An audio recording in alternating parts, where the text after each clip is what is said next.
Sina Chi Itay na nagsimulang magnegosyo pero hindi namuhunan kahit piso. Daho naman ang nag-resign sa trabaho pero mas lalong umasenso. Wow! Meet Edwin and Clarice, ang mag-asawang idol sa diskarte at lakas ng loob sa pagnenegosyo.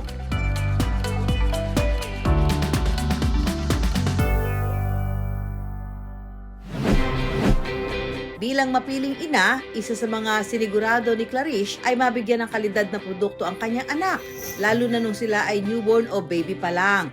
Bilang first-time mom noon, ginamit ni Clarice ang pusong ina at utak negosyante sa pagsisimula ng baby stuff business.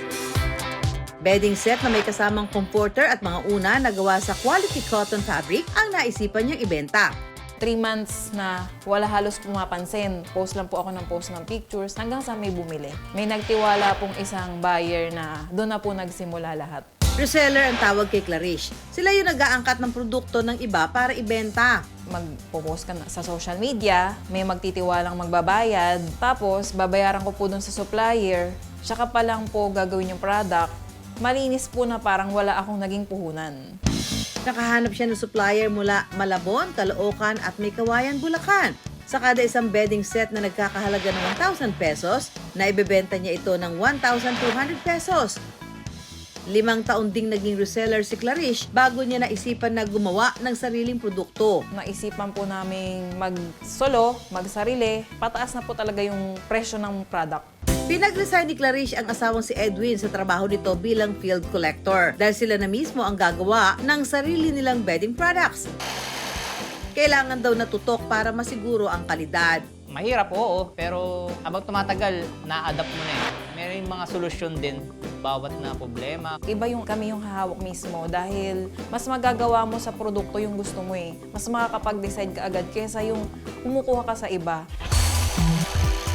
Ang customized name na ibinuburda sa produkto na may additional charge pa dati, libre na nilang ino-offer sa mga customer. Umaabot na rin ng 70 hanggang 80 bedding designs ang meron sila. Mas maraming design, mas maraming pagpipilian, mas maraming buyer. Nung pinasok po namin yung 3 selling platforms na talagang araw-araw halos 30 to 50 pieces, tapos kapag yung double-double o yung sale na tinatawag nga po nila, umaabot po minsan ng 100 to 200, depende po sa season. More orders, more fun, pero ang extra kita may kalakip ding extra challenge.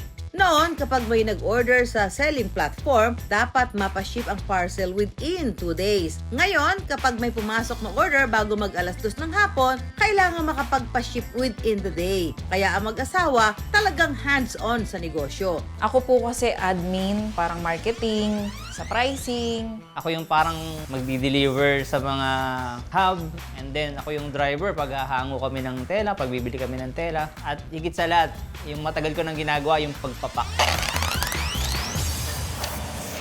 Sa dami ng designs na mapagpipilian, may bestseller daw for baby boys and baby girls. Meron challenge sa akin, kailangan daw ay makagawa ako ng crib na pang boy at pang girl. So meron tayong kokopyahin, meron pagkokopyahan. Kailangan masunod ko yun. Ito na, isang pang girl.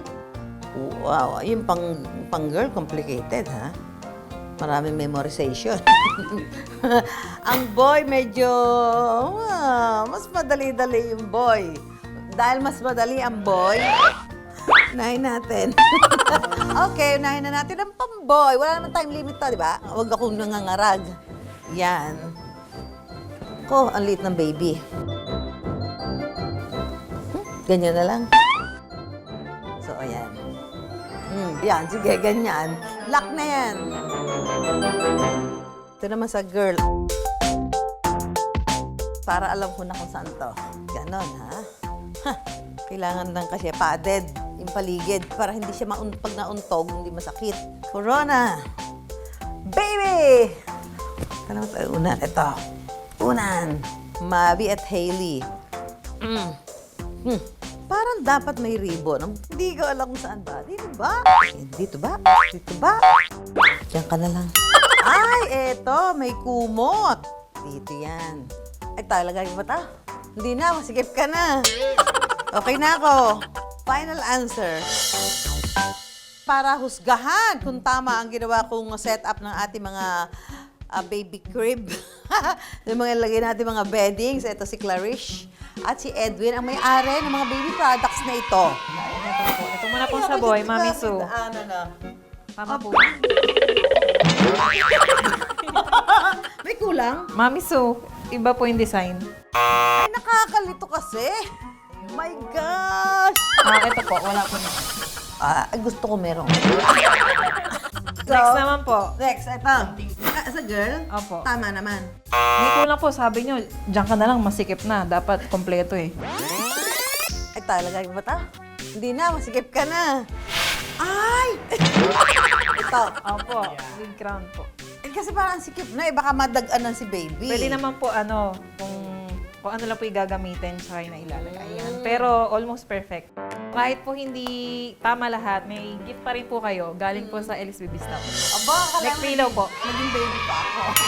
Neck pillow po yan para neck pag pillow natutulog pa. sa sakyan. Oo nga. Ay, salamat naman. Ang ganda. Kasi parang, syempre, di ba pagka may baby, gusto mo, bigay mo sa kanya yung best. So, tinitingnan mo yung quality. Ito, tinitingnan ko yung ano niya, yung cotton niya, yung tahi niya, yung mga telang ginamit. Maganda. Premium cotton po. Bangko cotton, Canadian cotton, lahat po 100% Even cotton. yung ano niya sa loob. Opo, may mga safe lining po yan para hindi lumabas yung mga filler. Oo. Ang ganda ng gawa. Safe po sa skinny baby. Sa babae po, ito minimalist heart po. Pinaka bestseller po talaga? namin to. Actually, ang sarap sa mata eh. Tapos ito, parang pagkita, boy na boy naman talaga, di ba? So, very good. Steady lang ang benta tuwing January hanggang April. Peak season naman ang November at December. Kaya ang kita nila sa mga buwang ito, umaabot ng hanggang 6 digits.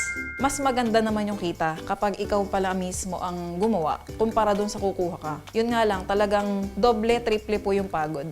Ang mga naipon sa loob ng 7 taon, ginamit ni na Clarice at Edwin para makabili ng lupa, magpagawa ng bahay, makabili ng sasakyan, at makapag-travel kasama ang buong pamilya. Mula sa zero, ngayon, pumapaldo! Di ba nga, happy wife, happy life? Yan ang mantra ni Edwin na habang buhay niyang ipagpapasalamat. Pag may naisip yung mga misis ninyo, partner ninyo, suportahan nyo kung ano ba yung kakulangan, siguro ikaw naman yung pumuno para at least magkaroon kayo ng isang hangarin para sa pinaplano ninyong hanap buhay. Huwag po kayong matatakot na magsimula. Nag-start po ako ng kung ano-ano po yung tinitinda hanggang sa nasa pool po namin yung tamang produkto pala na aakma sa amin. Minsan, hindi naman kailangan maging maingay o matunog ang negosyo. Simple, mura, de kalidad, maganda ang serbisyo at kailangan ng tao. Sapat na yan para ang produkto tangkilikin, balik-balikan at hindi mawala sa uso.